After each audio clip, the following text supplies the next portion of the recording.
I invited my ex to my wedding without telling my fiancé. Now he's accusing me of having feelings for him still. I invited my ex to my wedding, and before anyone decides that automatically means I'm secretly in love with him or trying to sabotage my own relationship, I just want to say, it's not what it sounds like. Or at least not in the way people keep insisting it is. I didn't do it impulsively, I didn't do it emotionally, and I certainly didn't do it to hurt my fiancé. If anything, I did it because I believe in handling things properly, cleanly, with intention. But somehow, I've become the villain in a situation that, from my perspective, was handled with more maturity than most people are even capable of. And now my fiancé is accusing me of still having feelings for my ex, which, if I'm being honest, says more about his emotional limitations than it does about me. But I'll explain. I've always been someone who values emotional clarity. I don't like loose ends, unresolved tension, or pretending that significant parts of my life just didn't happen. I think that's something a lot of people do. They erase, they block, they cut people off like they were never meaningful. And then they call that healing. I don't agree with that. To me, growth means integration. It means acknowledging that people shape you, even if they're no longer in your life in the same way. Especially if they were important. And my ex Daniel was important. That doesn't mean I want to be with him. That doesn't mean I'm holding on to something romantic. It just means I'm capable of recognizing depth where it existed, instead of reducing everything to good or bad like most people do. Daniel and I were together for almost 4 years. It wasn't some shallow, forgettable relationship. It was intense, layered, and honestly, probably one of the most emotionally complex connections I've ever had. We understood each other in a way that's hard to explain without sounding dramatic, which I'm trying to avoid here. But it wasn't surface level. It wasn't just routine or convenience. There was something real there, something that shaped both of us in lasting ways. The breakup itself wasn't explosive or toxic, which is another thing people seem to struggle to grasp. There was no cheating, no betrayal, no screaming matches. It was more circumstantial.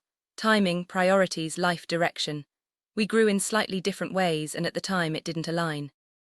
That doesn't invalidate what we had. If anything, it makes it more meaningful because it wasn't destroyed. It just evolved into something else. We didn't talk for a while after the breakup, which I think was necessary. But eventually we reached a place where we could acknowledge each other without resentment. There was no lingering hostility. Just unfinished emotional space, I guess. Not romantic, just unresolved in a broader sense. And I've always believed that unresolved things don't disappear. They just sit under the surface and affect you in ways you don't consciously understand. Which is why I don't run from them. Now my fiancé, Mark, is very different from Daniel. Mark is stable, grounded, reliable in a way that feels safe and predictable. He's the kind of person you can build a life with without constantly questioning where you stand. And I do love him, I want to be clear about that. But the nature of our connection is different, it's calmer. Less layered, I guess. There's less emotional intensity but more consistency, which in a long-term partnership matters. I chose that. I made that decision consciously. I didn't settle, like some people might frame it. I prioritized stability and alignment over intensity and unpredictability. That's called growth. But just because I made that choice doesn't mean I have to erase every emotionally significant experience that came before it. That would be dishonest. And that's where the wedding invitation comes in. When we started planning the wedding, I found myself thinking about all the different phases of my life. The people who were part of them, the versions of myself that led me to where I am now. And Daniel was a major part of that. Ignoring that felt performative, like I was pretending to be someone simpler than I actually am. So I thought, what would it look like to handle this in a way that reflects emotional maturity, instead of avoidance? To me, it meant acknowledging him, not as a romantic partner, not as someone I'm choosing now, but as someone who was part of my journey. Inviting him wasn't about rekindling anything. It was about closure in a complete, honest sense, a kind of symbolic full circle. I didn't tell Mark. And before anyone jumps on that, I want to explain why, because it wasn't deception in the way people are framing it. Mark has a tendency to interpret things very narrowly. He sees relationships in more binary terms.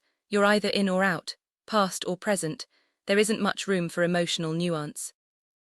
If I had told him up front, he would have immediately reacted from a place of insecurity instead of understanding. It would have created unnecessary tension over something that, in my mind, wasn't inherently problematic. So I made a decision to handle it quietly, with the intention of avoiding stress during what was already a high-pressure time. I genuinely believed that once everything played out naturally, it wouldn't be an issue.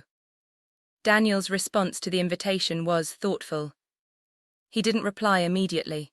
When he did, it was measured. He said he appreciated being included, that it meant something to him, and that he'd come if I was sure it was appropriate. Which to me confirmed that we were on the same page, that he understood the intention behind it. There was one message, though, that I'll admit lingered with me more than I expected. He said, "I'm glad you're happy, I always knew you'd find your way there." It wasn't inappropriate, it wasn't suggestive, but there was a depth to it that I don't think most people would pick up on. Not romantic, just knowing. I didn't dwell on it, I recognized it, processed it, and moved on. That's what emotionally healthy people do. The wedding day itself was beautiful. Everything was exactly how I envisioned it, calm, elegant, meaningful without being overdone. I saw Daniel arrive during the ceremony. I didn't react outwardly. I didn't lose focus or have some dramatic emotional shift. I simply registered his presence the way you would register any significant figure from your past being present at an important life event. He looked older in a grounded way, more settled. There was no dramatic moment between us, no lingering eye contact across the room or anything like that, just quiet acknowledgement. Which again reinforced that I had made the right decision. Until Mark found out. It wasn't immediate, it happened during the reception.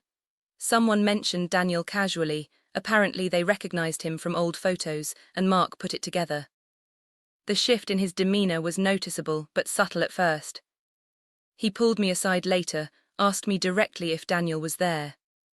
I didn't lie, I said yes. And that's when everything escalated in a way that felt completely disproportionate to the situation. He asked why I hadn't told him. His tone wasn't curious, it was accusatory. I explained my reasoning. Calmly, clearly. I told him it wasn't about secrecy, it was about avoiding unnecessary stress, that there was no emotional attachment involved, that it was simply a matter of closure and respect for my own past. He didn't accept that. Instead, he immediately jumped to the conclusion that I must still have feelings for Daniel, because in his mind, there's no other reason someone would include an ex in something like this. Which again is such a limited way of thinking. I tried to reframe it for him. I asked him to consider the possibility that not all relationships end in a way that requires erasure, that some connections can be acknowledged without threatening what exists now. But he kept coming back to the same point, you hid it. And I think that's where the real issue is for him. Not the invitation itself, but the fact that I made a decision independently, without accommodating his emotional framework. To him, that feels like betrayal. To me, it feels like autonomy. The conversation didn't resolve. It turned into this circular argument where he kept insisting that my actions proved I wasn't fully over Daniel, and I kept explaining that his interpretation was based on insecurity, not reality. At one point, he asked me directly, if it meant nothing, why didn't you just tell me? And I told him the truth, because I knew he would react exactly like this. Which didn't help. If anything, it confirmed his perspective in his mind, even though from mine, it just highlighted the predictability of his response. The rest of the reception was strained. We went through the motions, but there was a distance there that hadn't existed before.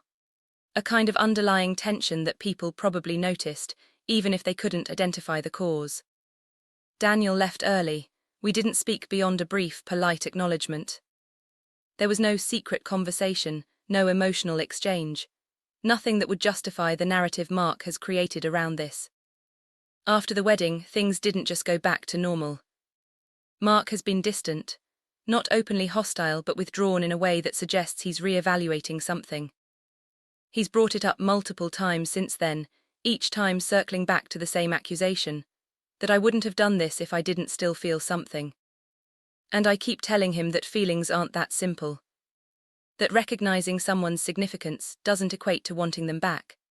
That emotional maturity involves being able to hold multiple truths at once without collapsing them into something reductive. But he doesn't seem capable of seeing it that way.